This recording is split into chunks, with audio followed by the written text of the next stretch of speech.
अध्यक्ष महोदय, इसी विधानसभा के अंदर जब ये 16% मराठा भाइयों का और मुस्लिम का 5% जब यहाँ पर पास हुआ था अध्यक्ष महोदय, उसके बाद कुछ लोग कोर्ट में गए कि मुसलमानों को रिजर्वेशन नहीं मिल सकता, ये जो है इनवैलिड है, ये कानून में बैठता नहीं। अध्यक्ष महोदय, उस पर बहस हुई।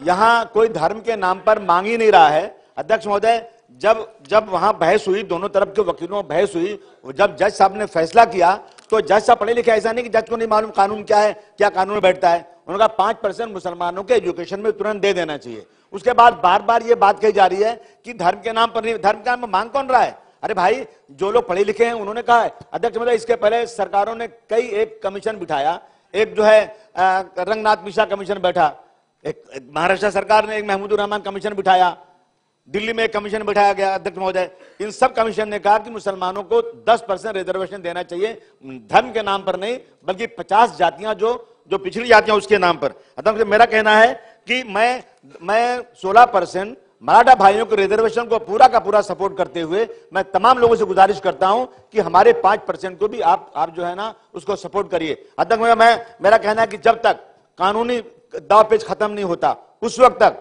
सरकार 3 आदमी की कमेटी, 3 लोगों की कमेटी बना दे और मुसलमानों के जो सच्चर कमेटी, जितनी कमेटियां बनी, रंगनाथ मिश्रा, महमूद रहमान कमेटी, उन्होंने जो रिकमेंडेशन किया है उस पर बात करके और एक हल निकाले उसको।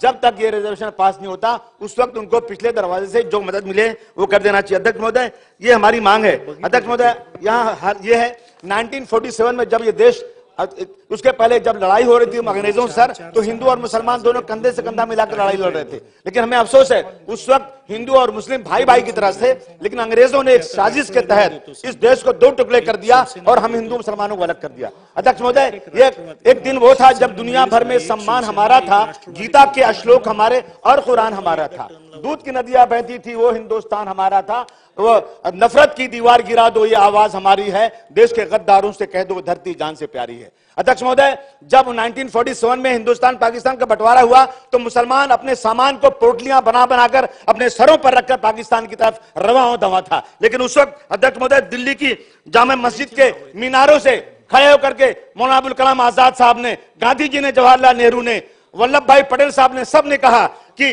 जो तुम हिजरत के नाम पर अपना मुल्क छोड़कर मत जाओ, तुम्हें कसम है तुम्हारे खुदा की, तुम्हारे नबी की, रुक जाओ। देख के हिजरत आसमान और धरती थर्राई थी, आओ देखो कुतुब मीनार की आंखें भी भर आई थी। दिल में खौफ कहां से आया, क्या तुम्हें शहादत याद नहीं है? आओ हमारे साथ रहो, हम तुम्हें हक देंगे, कोई इमदाद नहीं। आज हमें हक कहां मिल रहा है अध्यक्ष महोदय?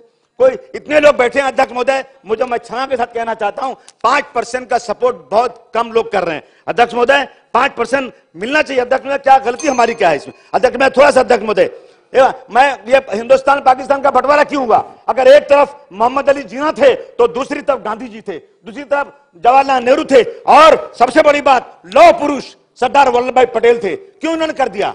गांधी जी ने कहा कि मेरी लाश पर हिंदुस्तान पाकिस्तान बनेगा, बन गया। मौलाना अबुल कलाम आजाद ने कहा था उस वक्त सर कि मेरी लाश पर हिंदुस्तान पाकिस्तान बनेगा। उन्होंने कहा अगर आसमान से कोई फरिश्ता उतर कर आ जाए, कोई देवता उतर कर आ जाए, ये कहे कि मैं आपको एक दिन में हिंदुस्तान की आजादी दे दूंगा, लेकिन इस आजादी के बदले में हिंदू और मुस्लिम की एकता को आसमान पर लेकर चला जाऊंगा।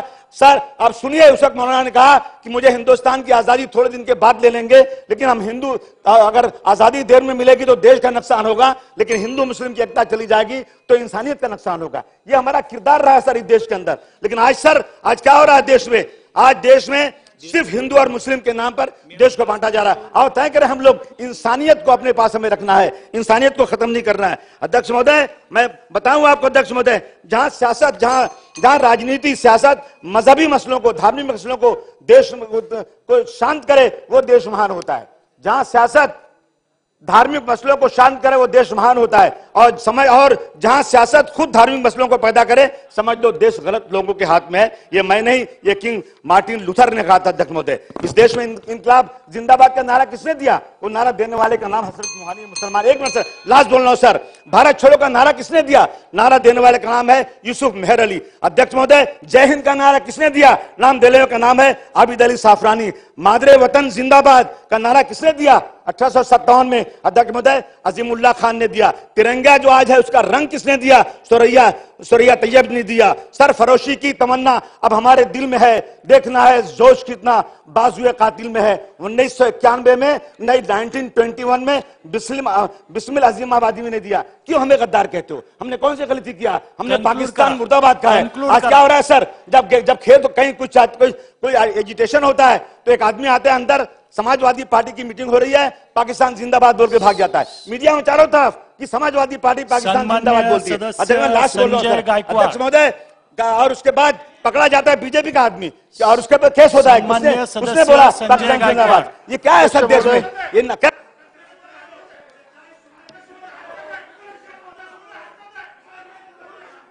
सातपुते साहेब। अध्यक्ष महोदय, या ठिकाणी सन्मान्य सदस्य अबू आझमीजी ज्या पद्धतीने बोलतायत, खऱ्या अर्थानं या ठिकाणी त्यांचा विषय मांडावा त्यांनी, परंतु समाजवादी पार्टीच्या याच्यामध्ये कुणीतरी त्यांच्या लोकांनी पाकिस्तान जिंदाबादच्या घोषणा दिल्या आणि त्याचा भाजपच्या नावाने शिक्का मारायचा। याच्या अगोदर यांनी स्वतःची भाषा नीट चेक करावी अध्यक्ष महोदय। आपण चालणार नाही अध्यक्ष महोदय, देशचे गद्दार आहेत, आम्ही गद्दार म्हणणार, सोडणार नाही अध्यक्ष महोदय। अध्यक्ष महोदय, लाल मातीतली कुस्ती म्हणजे